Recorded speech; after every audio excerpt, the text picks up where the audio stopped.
अमूमन जिला परिषद बोर्ड की बैठक में सदस्यों की नाराजगी योजनाओं को धरातल पर सही से नहीं उतारने को लेकर होती है और प्रशासनिक अधिकारियों के खिलाफ हंगामा भी की जाती है। लेकिन इस बार जिला परिषद अध्यक्ष के खिलाफ सांसद प्रतिनिधि ने मोर्चा खोल दिया है। नमस्कार, मैं धीरेन्द्र और आप देख रहे हैं मिरर मीडिया। धनबाद जिला परिषद की विशेष बैठक में कांग्रेस भवन को लेकर प्रस्ताव आने पर राजनीति गर्मा गई है। गिरिडीह सांसद प्रतिनिधि सुभाष रवानी ने जिला परिषद अध्यक्ष शारदा सिंह की नीतियों पर सवाल उठाते हुए कहा कि जिला परिषद की संपत्तियों को राजनीतिक दबाव में लीज पर देने की कोशिश गलत है। उन्होंने कहा कि कांग्रेस भवन समेत कई भवन जिला परिषद की जमीन पर बने हैं और इस मामले में कोर्ट भी कई बार दावों को खारिज कर चुकी है। इसके बावजूद इस मुद्दे को बैठक में एजेंडे में शामिल करना नियम संगत नहीं है।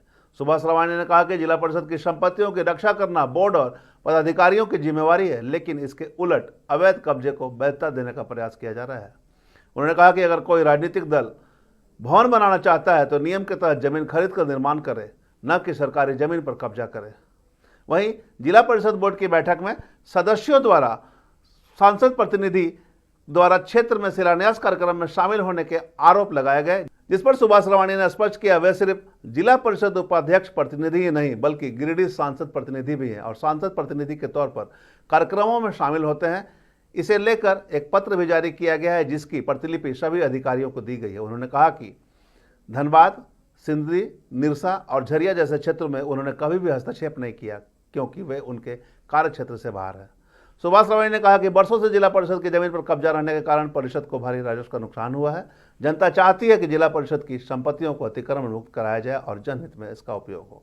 आज हम लोग प्रेस वार्ता के माध्यम से बताना चाहेंगे कि कल एक विशेष बैठक रखी गई थी जिला परिषद बोर्ड के द्वारा और सबसे चिंता का विषय यह है कि माननीय अध्यक्ष जिला परिषद शारदा सिंह के द्वारा एक 10 नंबर एजेंडा में कांग्रेस भवन पर विचार विमर्श के लेके पॉइंट रखा गया था। आपके चैनल के माध्यम से कहना चाहेंगे कि ये बहुत ही अत्यंत दुर्भाग्यपूर्ण है कि जो कि कांग्रेस भवन ऑलरेडी कांग्रेस भवन के पास जमीन आवंटन से संबंधित कोई वैध दस्तावेज उपलब्ध नहीं है।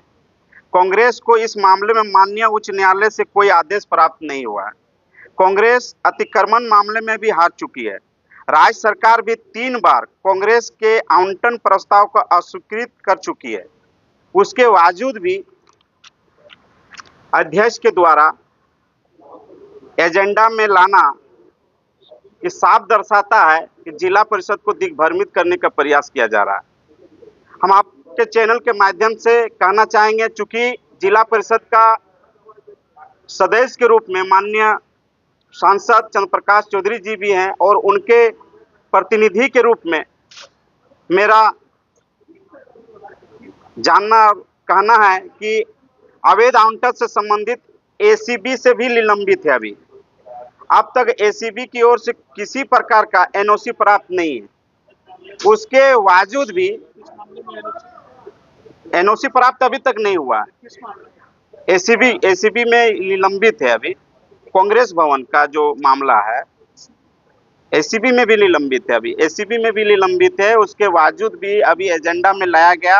आपके चैनल के माध्यम से कहना चाहेंगे कि अभी जब उच्च न्यायालय जिला परिषद के पक्ष में सुनाया गया कि जिला परिषद की भूमि है, उसके बावजूद भी जिला परिषद बोर्ड कांग्रेस भवन को खाली क्यों नहीं कर रहा है। जितने भी विवादित जमीन है जो उच्च न्यायालय के द्वारा जिला परिषद के पक्ष में सुनाया गया, उस जमीन को बोर्ड के द्वारा, बोर्ड के पदाधिकारी के द्वारा, माननीय अध्यक्ष के द्वारा, चाहे जितने भी बॉडी है सभी लोग मिलकर जिला परिषद की जमीन को खाली करके अतिक्रमण मुक्त करके जिला परिषद की आय में वृद्धि करने की जरूरत है।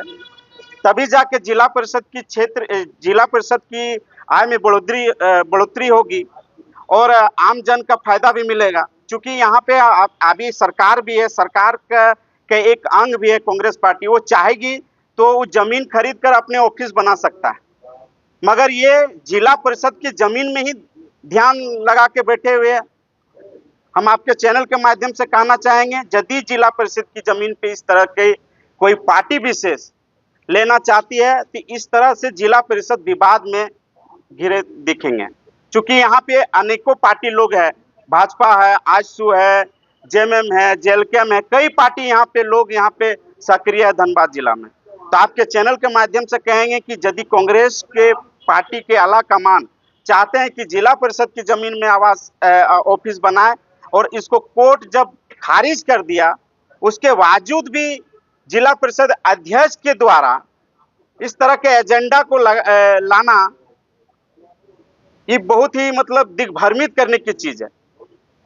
और आपके चैनल के माध्यम से कहेंगे कल बैठक में कोई सदस्य के द्वारा वहां पे बात उपाध्यक्ष को क्वेश्चन पूछा गया था, बोर्ड में बात को रखा गया था कि उपाध्यक्ष पति सुभाष रवानी सभी शिलान्यास में चले जाते हैं। आपके चैनल के माध्यम से कहना चाहेंगे वैसे जनप्रतिनिधि को कहना चाहेंगे कि आपको जानकारी अधूरा है। हम एज ए माननीय सांसद चंद्र प्रकाश चौधरी जी के जिला सांसद प्रतिनिधि के रूप में काम कर रहे हैं और अपने क्षेत्र में हम काम करते हैं, अपने लोकसभा संसदीय क्षेत्र में हम जाते हैं और जहां पर भी कार्यक्रम होता है, चाहे शिलान्यास कार्यक्रम हो, चाहे उद्घाटन हो, चाहे सरकारी कार्यक्रम हो, चाहे किसी तरह से अन्याय हो, सभी जगह में हम वहां पे पहुंचते हैं और अपने बातों को रखते हैं और माननीय सांसद चंद्र प्रकाश चौधरी जी की बातों को वहां पे रखते हैं। चूंकि माननीय सांसद चंद्र प्रकाश चौधरी जी के द्वारा लेटर पेड पे हमको अनुशंसा करके उपायुक्त महोदय को दिया गया है और तभी जाके हम जाते हैं। कहीं ऐसा नहीं, कभी भी पूरे उपाध्यक्ष कार्यकाल में कभी भी उपाध्यक्ष के पति के रूप में आज तक हमने कहीं नहीं गया। ये जानकारी उनको अधूरा है, जानकारी लेने की जरूरत है। इसराफिल लाला का एक और आरोप था कल कि विकास की योजनाओं में उपाध्यक्ष बाधक बन रहे हैं। आपको बता दें कि उपाध्यक्ष श्रीमती सरिता देवी हमेशा विकास की गति को बढ़ाने का काम किया है। चूंकि जिला परिषद में कई खामियां आपको देखने को मिलेगा। आप अभी कोई भी प्रोसीडिंग आप वहां पे निकाल के देखेंगे या तो आप योजना का कोई भी फाइल को आप देखेंगे, सार्वजनिक यदि करेंगे तो कई योजना का फाइल में अनियमितता आपको देखने को मिलेगा। इसका तौर पे आप कभी भी निकाल लीजिए, लोकतंत्र के चौथा स्तंभ आप लोग हैं कि कौन अनियमितता कर रहा है। यदि उस अनियमितता में चुप रहना ही यदि विकास कहते हैं तो भाई विकास के लिए क्षमा प्राप्ति है। उपाध्यक्ष हमेशा अनियमितता में विरोध करेंगे, चाहे उसके लिए कुछ भी करना पड़ेगा। कुछ ऐसे मामले याद हैं जो अध्यक्ष के द्वारा अनियमितता कई मामला आप देख लीजिए ना, आप हेल्थ ग्रांट का कोई भी फाइल आप मंगवा लीजिए, हेल्थ ग्रांट का कोई भी फाइल मंगवा के आप देख सकते हैं कि किस तरह से अनियमितता उसमें दिखाया गया है। आपको कोई भी फाइल को यदि आप किसी के थ्रू यदि भेजता है तो इंडोज करते हैं। खास करके हम बताना चाहेंगे कि आप एक जब से हेल्थ उपग्रांट का हेल्थ स्वास्थ्य ग्रांट उपकेंद्र का जो योजना आई है, आप उसका एक भी फाइल को मंगा के आप देखिएगा तो आप देखेंगे कि जिला अभियंता इंडोज कर रहा है मुख्य कार्यपालक पदाधिकारी को। मुख्य कार्यपालक पदाधिकारी माननीय अध्यक्ष शारदा सिंह जी को इंडोज करना चाहिए, मगर उसके इंडोज नहीं कर रहे हैं। उसके बावजूद भी बीच में जाके वहां पे इंसियल कर रहे हैं। तो किस नियम और किस तहत किस आधार पे उस फाइल पे इंडोज कर रहे हैं और सरकारी पेपर पे छेड़छाड़ कर रहे हैं, उसका विरोध करना यदि उपाध्यक्ष का गलत है तो उपाध्यक्ष विरोध करेंगे।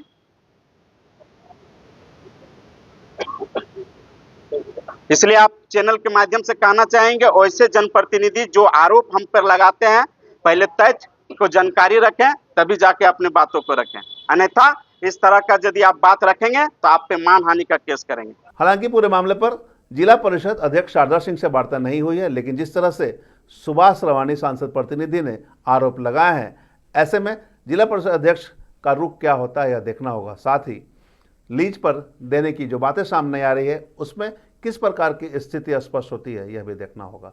तमाम इससे जुड़ी खबरों से लगातार आपको अपडेट करवाते रहेंगे। बने रहे मिरर मीडिया के साथ।